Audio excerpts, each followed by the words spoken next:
Olá pessoal, vamos para mais uma videoaula? A aula de hoje será sobre concordância verbal. Vamos lá? Comecemos por essa postagem.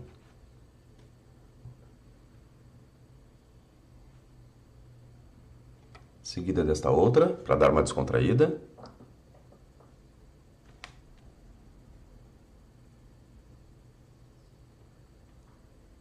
E esta outra, para dar uma descontraída com a piada de Natal do tio ateu do pavê.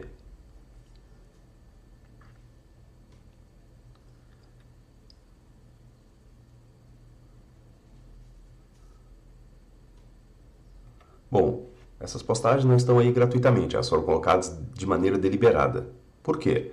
Ao analisarmos essa postagem, essa primeira, bom dia, hoje não permita que o comportamento dos outros tirem sua paz. Por que esse verbo está no plural? Tu vais me responder que ele está concordando com a palavra outros. Entretanto, ele deveria concordar com a palavra comportamento. Daqui a pouco nós vamos ver por quê, tá? E nesta outra, nas frases de rodapé, olhe para o teclado e veja se a proximidade das teclas torna um erro aceitável. Por que o torna não está no plural? Tu vais me dizer que é concordando com a palavra teclas. Entretanto, deveria concordar com a palavra proximidade. Daqui a pouco nós vamos ver por quê. E no segundo quadrinho dessa piada, que eu não achei nada engraçada também, acredito que tu também não devas ter achado engraçado, né? Nada, nenhum dos dois existem. Por que o existem está no plural, se a concordância deveria ser com a palavra nenhum? Ué, mas por que deveria ser com a palavra nenhum? Vamos lá? Nos slides anteriores, percebeu-se que o verbo não estava combinando com a parte da frase com a qual deveria se harmonizar, o núcleo do sujeito. Esta falta de combinação entre o verbo e o núcleo do sujeito configura erro, e as regras que norteiam essa combinação estão contidas na parte da gramática chamada de concordância verbal. Então, o que é a concordância verbal? A concordância verbal é a combinação, é a harmonização que o verbo estabelece com o núcleo do sujeito, de modo geral. É um conjunto de regras que determinará se deverá haver a pluralização ou não do verbo. Não confunda essa parte da gramática com regência verbal. Olha bem, concordância verbal e regência verbal. Os alunos fazem uma certa confusão em relação a isso. A regência verbal é a parte que trata do uso normativo de preposição ou não, a depender da norma estabelecida, antes de um complemento, geralmente. Por exemplo, saber que o verbo assistir é transitivo indireto regendo a preposição a em eu assisti ao filme é um caso de regência verbal. Saber que o verbo deve ficar no singular em são as mulheres quem manda aqui é um caso de concordância verbal. Ok? Então não confundam concordância verbal com regência verbal. Já vimos que a regência é quando o verbo pede ou não preposição antes do seu complemento. E a concordância é a pluralização ou não do verbo de acordo com o núcleo do sujeito. Ok? Dicas de como se estudar através de videoaulas. Nunca é demais chamar-lhes a atenção para o seguinte, pessoal. Primeiro, desligue os aparelhos eletrônicos. Rádio, televisão, principalmente celulares. Os alunos têm o péssimo hábito de ficarem constantemente conectados. E a qualquer chamada no WhatsApp, no Messenger, no Insta, ele desvia a atenção, ele tira o foco dos estudos e se concentra naquela mensagem. Depois volta para os estudos. Eu entendo isso, isso é uma fuga. Tá? Entretanto, isso atrapalha bastante o teu estudo. Logo, se tu fores estudar, desliga os aparelhos eletrônicos, te desconecta completamente. Segundo, seja disciplinado como se estivesse em aula. Presta muita atenção, copia os exemplos no caderno, faz anotações, risca, rabisca, abusa das cores, pois elas auxiliam na memorização. Se necessário, pause o vídeo e retorne o quanto for necessário para que se entenda bem o conteúdo. Faça resumos do que viu, em mapas mentais. Tome nota das dúvidas, anote-as e tente dirimi-las, ok? Bons estudos! Vamos lá? Regra geral da concordância verbal. O verbo concorda com o núcleo do sujeito. E o que é o núcleo do sujeito? O núcleo do sujeito é a palavra mais significativa e mais importante dele. É o centro do termo, ao redor do qual podem existir outras palavras, geralmente denominadas de adjunta nominal. O núcleo, como norma geral, será um substantivo ou palavra substantivada. Nas frases abaixo, o elemento em destaque constitui o núcleo do sujeito. E os demais elementos são seu adjunto nominal. Os alunos da Escola de Ensino Médio São Cristóvão deram início aos jogos. Quem é que deu início aos jogos? Toda essa parte em vermelho constitui o sujeito. Entretanto, o núcleo é alunos. O restante, que compõe o sujeito e não faz parte do núcleo, é chamado de adjunto nominal. Na segunda frase, todos esses jogadores uniformizados de azul farão parte do time principal.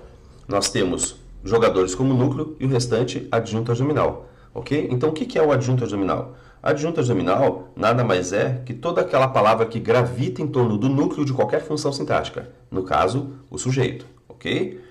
Como é que vai identificar o núcleo do sujeito? Porque ele é a parte mais importante para o estudo de hoje, concordância verbal, uma vez que, como regra geral, o verbo concorda com o núcleo do sujeito. Então, tu tens que saber identificar o núcleo do sujeito, certo? Bom, a primeira dica. Duas dicas muito importantes para a identificação do núcleo do sujeito. A primeira dica, de modo geral, será um substantivo ou termo substantivado. Ou seja, vai ser sempre um substantivo, tá? De modo geral. Segunda dica, se houver preposição dentro do sujeito, o núcleo estará antes da primeira delas. Ok? Então, são essas duas dicas. Se tu olhares para as frases acima, tu vais concordar com isso. Ó, nota que na primeira frase, alunos está antes da primeira preposição. Na segunda frase, antes da preposição, nós temos uniformizados e jogadores. Uniformizados é um adjetivo. Logo, o núcleo desse sujeito é jogadores. Ok? Lembram do sujeito? Como é que se faz para identificá-lo? Isso é muito importante. Tu tens que ser um expert em identificar os tipos de sujeito. Vamos fazer um jogo rápido?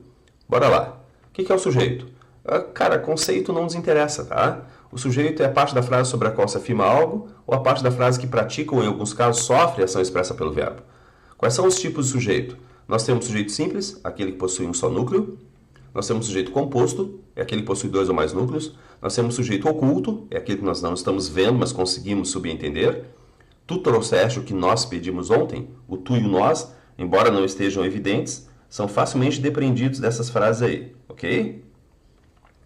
O sujeito indeterminado. Isso aqui é importante, pessoal. O sujeito indeterminado ele ocorre em duas situações. Primeira delas, o verbo na terceira pessoa do plural, em alguns casos bem específicos, né? Roubaram o meu carro. Segunda, que será mais importante para hoje, né? É aquela frase constituída por verbo transitivo indireto, ou verbo de ligação, ou verbo intransitivo mais ser. Por exemplo, verbo transitivo indireto mais ser, precisa-se de motoristas para o turno da noite. Verbo de ligação mais ser, era-se feliz naquela época. Verbo intransitivo mais ser, saiu-se muito tarde ontem. Desses aqui, o mais importante é o VTI mais ser. Tá? Depois nós temos o sujeito inexistente, ocorre de modo geral com o haver, como sinônimo de existir, ocorrer ou acontecer, e o fazer, indicando tempo passado, clima ou temperatura. Daqui a pouco nós vamos ver esses dois tipos aí, esses dois casos, tá? Com o verbo haver e o verbo fazer. Por exemplo, as frases abaixo. Não vou me deter muito, porque daqui a pouco eu vou desenvolver melhor essa ideia, ok? Depois nós temos o sujeito oracional, em que o núcleo será um verbo. Oração é igual a verbo. Então, o sujeito oracional é aquele que tem como núcleo um verbo. Por exemplo, falar todas as verdades ao diretor é de fundamental importância. Pergunta, o que é de fundamental importância? Falar todas as verdades ao diretor. Tudo isso aí é o sujeito. O núcleo é falar. Que ele assine o livro o mais rapidamente é que interessa. O que é que interessa? Que ele assine o livro mais rapidamente. Tudo isso aí constitui o sujeito, o núcleo é o verbo. Ok? E como é que se identifica esse troço? Como é que se identifica o sujeito? É simples. Cara, é barbada. Bota o dedo no verbo e pergunta quem é que e o que é que. Então, mesmo que o verbo esteja no singular, ou mesmo que o verbo esteja no plural, ao partir para a identificação do seu sujeito, tu vai singularizá-lo, tá? Por exemplo, todas as denúncias serão apuradas pelo juiz do caso. Bota o dedo no verbo. Né? Serão apuradas. É uma locução de voz passiva. O que é que será apurada? Mesmo que o verbo seja no plural, eu singularizo, tá? Quando eu aplico essa técnica. O que é que será apurada? Resposta, todas as denúncias. Todas as denúncias é o sujeito e o núcleo é denúncias. Os apenados foram conduzidos às celas pelos agentes penitenciários. Quem é que foi conduzido às celas? Os apenados. O núcleo é apenados. Entenderam? Segunda dica. Havendo ser antes ou depois do verbo, deve-se considerá-lo. Por exemplo, percebeu-se uma tentativa frustrada de fuga do presídio. Pergunta, o que é que se percebeu? Resposta, uma tentativa frustrada de fuga do presídio. Núcleo, uma tentativa. Segunda, ontem não se anotou o pedido do cliente enquanto ele estacionava. Pergunta, o que é que não se anotou? O pedido do cliente. Certo? O núcleo é pedido. Perfeito? Então, tu tens que ficar craque em identificar o tipo de sujeito. Certo? E o núcleo dele. Vamos lá, vamos às pegadinhas mais comuns de concordância verbal. A primeira pegadinha. Sonoridade mais distância entre o núcleo do sujeito e o seu verbo. Ou seja, a concordância por atração. Como assim? Ao ler essa frase, o resultado dos exames dos pacientes infectados estarão nos cadernos diários. A tendência do candidato, do aluno, do leitor, é dizer que não há nenhum erro nela, né? Entretanto, se tu olhares bem, se tu colocares o dedo no verbo, estarão, por que ele está no plural? Olha bem, por que ele está no plural? Se nós fizermos aquela pergunta, o que é que estará nos cadernos diários? A resposta será todas as palavras anteriormente citadas. O resultado dos exames dos pacientes infectados. Qual é o núcleo? Não é pacientes e não é exames. O núcleo é resultado. Lembram da dica? Antes da primeira preposição? Então, o resultado estará nos cadernos diários. Certo? Se o resultado estará nos cadernos diários, então o correto é o verbo no singular. Beleza? Tranquilos? Nessa segunda frase, nós temos o número real de casos de roubo contra os empresários que foram denunciados e que seriam posteriormente investigados não corresponde à realidade. Pergunta, o que é que não corresponde à realidade? Resposta, o número real de casos de roubo contra os empresários. Certo? Qual é o núcleo desse sujeito? Eu te disse que o núcleo vem antes da primeira preposição. O núcleo é número. Então, esse verbo deveria ficar no singular. Entenderam? Este é o caso mais comum dos concursos públicos, porque ele vai além das regras, que são facilmente decoradas pelos candidatos. Ele está cobrando mais acuidade, mais observação por parte do candidato. Ok? Então, toma muito cuidado com isso, tá?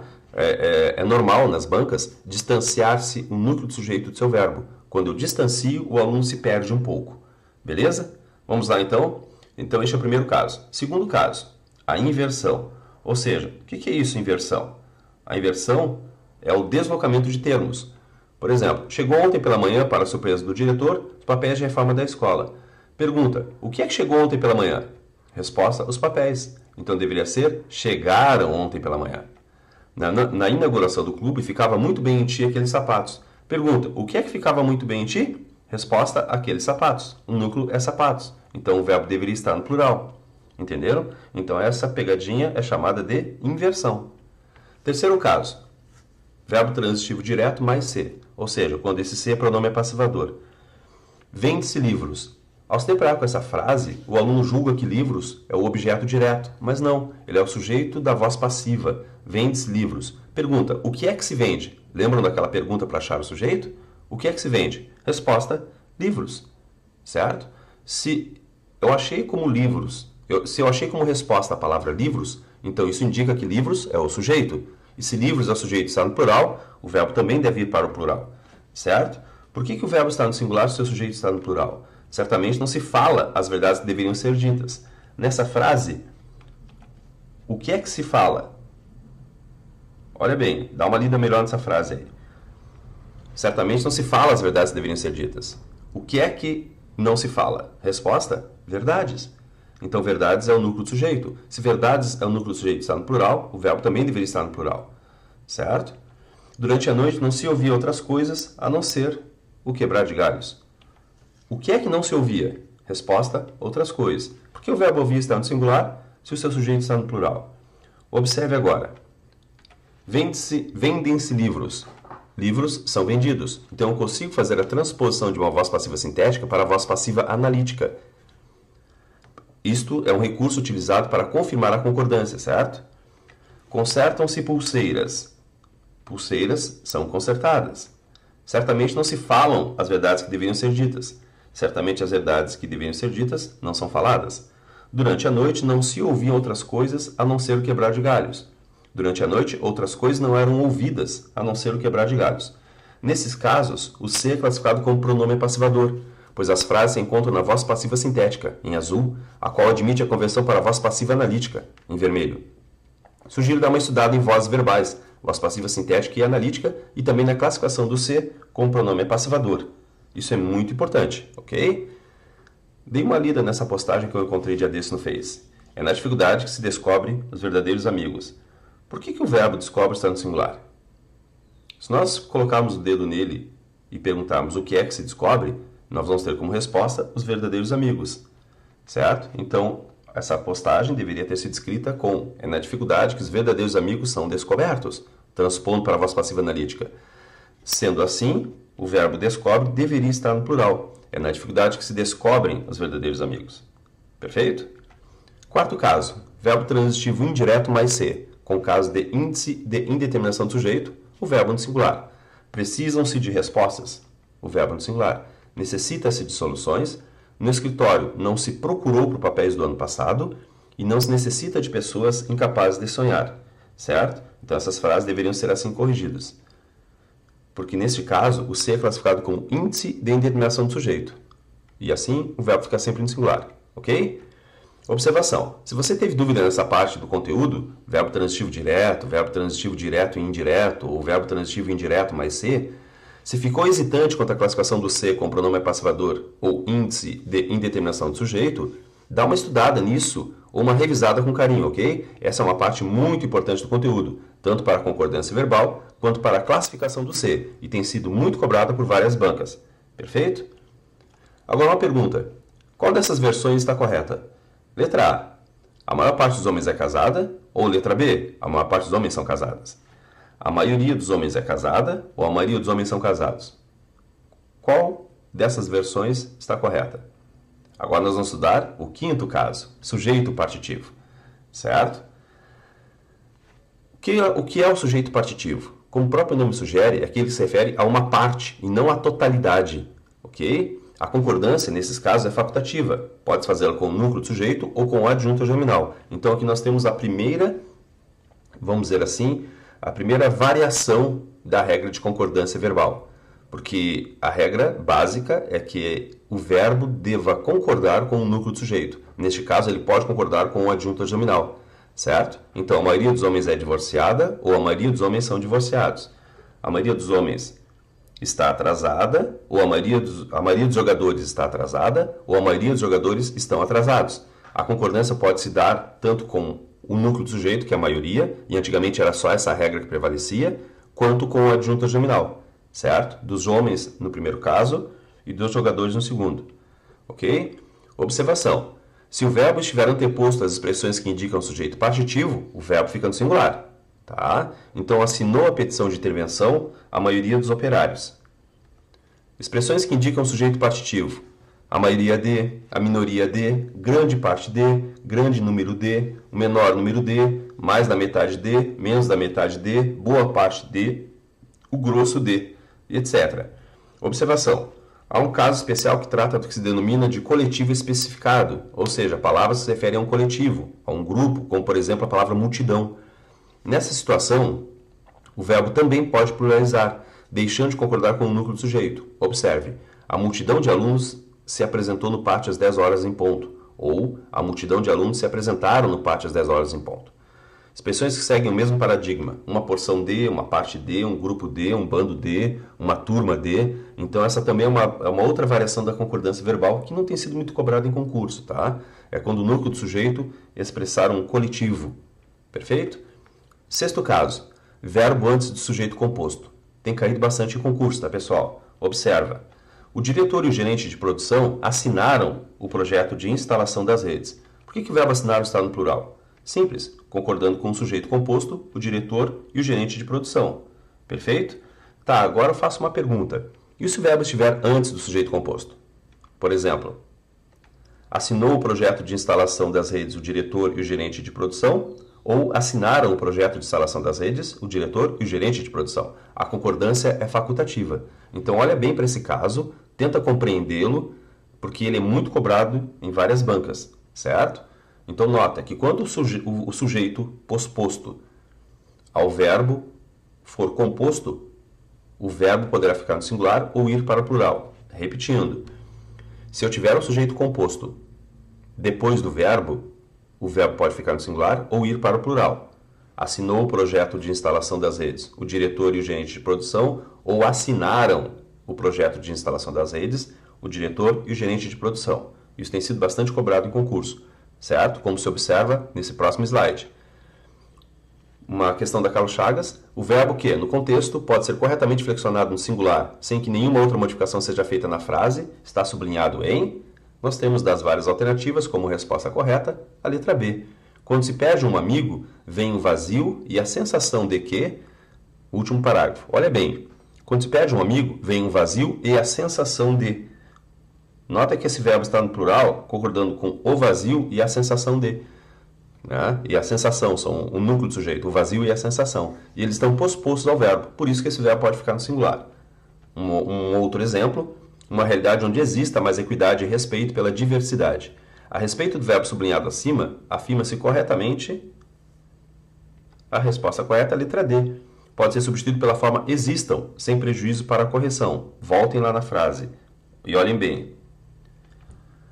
Uma realidade onde exista mais equidade e respeito. Onde exista o quê? Mais equidade e respeito. Sujeito composto depois do verbo. Então, quando o sujeito composto estiver depois do verbo, a concordância é facultativa. Ou fica no singular, ou vai para o plural. Perfeito? Sétimo caso, particularidades verbais. Pessoal, isso não cai, isso despenca nos concursos. Então, presta bastante atenção, tá? Os verbos ler, dar, ver e crer, cuja dica é leda, ver e crer. É uma dica mnemônica para tu não esqueceres, tá? Então, com esses verbos e seus parentes, a concordância é a seguinte, ó. Ele lê, eles leem. Ele dê, eles deem. Ele vê, eles veem. Ele crê, eles creem. E os parentes, então, leda, ler, dar, ver e crer. E seus parentes. Quais são os parentes? São os verbos derivados desses. Por exemplo, o ler tem como derivado reler. Então, ele relê, eles releem. Talvez ele desdê, talvez eles desdeem. Ele revê, eles reveem. Ele descrê, eles descreem. Certo? Pessoal, aqui uma observação. Eu não vi cair no concurso isso ainda, tá? Mas só como curiosidade. Na segunda coluna, na coluna da direita, na segunda linha, ele desdê, talvez eles desdeem. Não é o verbo desdenhar, tá? Aqui é o verbo desdar. O verbo dar tem um derivado que é desdar. Quando eu dou alguma coisa e eu tiro, eu desdei, certo? Apenas como curiosidade, não vi isso cair em concurso ainda, tá? Então, essa foi uma alteração da reforma ortográfica. Esses verbos, leda, veio e crê, eles dobram o E e com o advento da reforma ortográfica caiu o acento. Antigamente tinha um acento, lembram? Agora caiu. Né?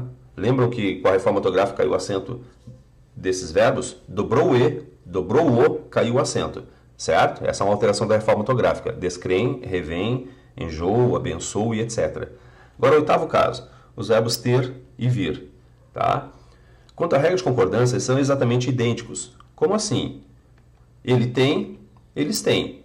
Então, ele vem, eles vêm. Atenção com os verbos derivados deles. Ele mantém, eles mantêm. Ele provém, eles provêm. Ele obtém, eles obtêm. Ele advém, eles advêm. Ele detém, eles detêm. Ele convém, eles convêm. Certo? Nota. Com esses verbos, o acento ocorre para diferenciar o número do verbo. Assim, esse é um tipo especial de acento diferencial de número. Eu não me lembro disso ter caído em concurso, essa nomenclatura. Ela já deve ter sido cobrada na parte de acentuação gráfica, tá? Isso é chamado de acento diferencial de número. Por quê? Nota que se o acento for agudo, o sujeito é singular. Se o acento for circunflexo, o sujeito é plural. Então, isso é um acento diferencial de número. Uma dica para ti, um macete. Né? Ele mantém. Notem que nós temos só um tracinho sozinho. Né? Então, um tracinho sozinho indica singular do verbo. Em eles mantêm, eu tenho dois tracinhos. 1, 2. Certo? Isso indica plural. Ou seja, o acento agudo indica singularidade, o acento circunflexo indica pluralidade. Entenderam a dica? No nono caso, sujeito oracional. Aos jornalistas competem utilizar o nome culto em seus periódicos. Ao ler essa frase, o aluno pensa que ela está correta. Na tua cabecinha, o sujeito jornalistas compete utilizar uma locução verbal, a norma culta, objeto direto e em seus periódicos adjunto adverbial de lugar. No entanto, nós não temos essas classificações, certo? Reordenando essa frase, nós vamos ter o seguinte: utilizar a norma culta em seus periódicos compete aos jornalistas. Lembram do sujeito oracional? O que é que compete aos jornalistas? Utilizar a norma culta em seus periódicos. Isso aí é o sujeito. O núcleo é utilizar. Então o verbo fica no singular. Ok? Mas na frase de cima, aos jornalistas compete utilizar a norma culta em seus periódicos, o aluno julga jornalistas como sujeito e pensa que a concordância está correta. Mas não. Certo? Só que não. Ok? Um outro caso. Não cabem aos homens discutir os desígnios divinos. Colocando em ordem essa frase, o que é que não cabe aos homens? Discutir os desígnios divinos. Então, reordenando-a, discutir os desígnios divinos não cabe aos homens. Esse verbo deveria estar no singular, porque o seu sujeito é oracional. O núcleo é oracional. Lembra do sujeito oracional? é aquele que possui um verbo em sua estrutura. A assinatura do livro, sujeito na forma nominal. Assinar o livro é fundamental, sujeito oracional. Que assinem um livro é fundamental, sujeito oracional também. Lembra? 10º caso. Situações com oração adjetiva. A concordância é sintaticamente facultativa, dependendo da intenção do escritor. Notem que nessa frase, assim falou o líder dos rebeldes que havia deixado o aquartelamento. O que é a oração adjetiva? É aquela que começa com um pronome relativo, de modo geral. Então nós temos aqui, assim falou o líder dos rebeldes, que havia deixado o aquartelamento. Este que é um pronome relativo, tanto é que eu consigo substituí-lo por o qual. Assim falou o líder dos rebeldes, o qual havia deixado o aquartelamento. Certo? Isso confirma que ele é um pronome relativo. Bom, se ele é um pronome relativo, ele dá início a uma oração adjetiva. Certo?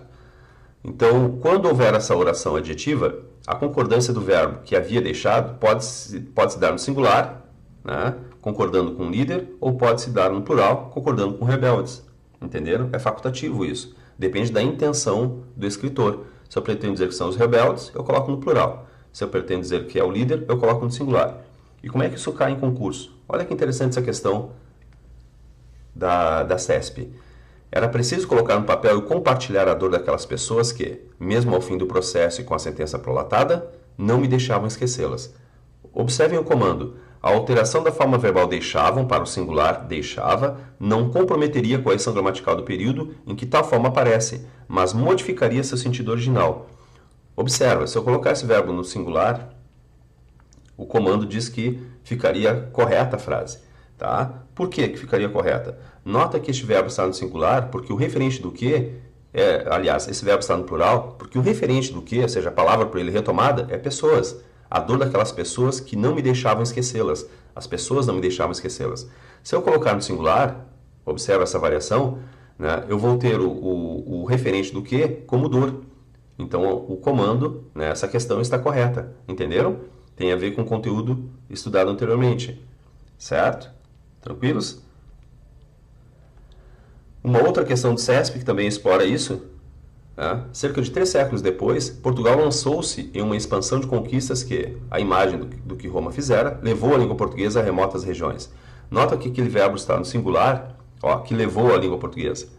Né? Aquele verbo está no singular, levou, porque o referente do que é expansão. Se eu colocar no singular, olha o comando. A correção gramatical e a coerência do texto seriam preservadas, caso a forma verbal levou for substituída por levaram.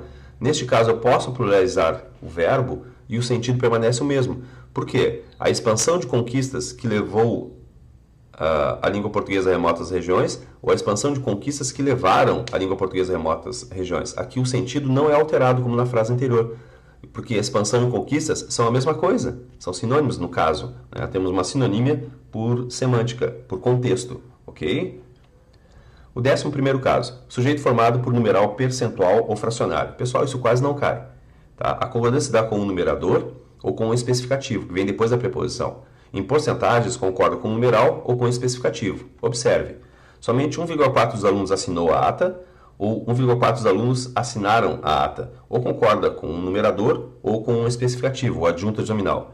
Somente 20% da turma fizeram a prova, ou 20% da turma fez a prova. A concordância aqui é facultativa, tá? Beleza? Se o numeral vier observação.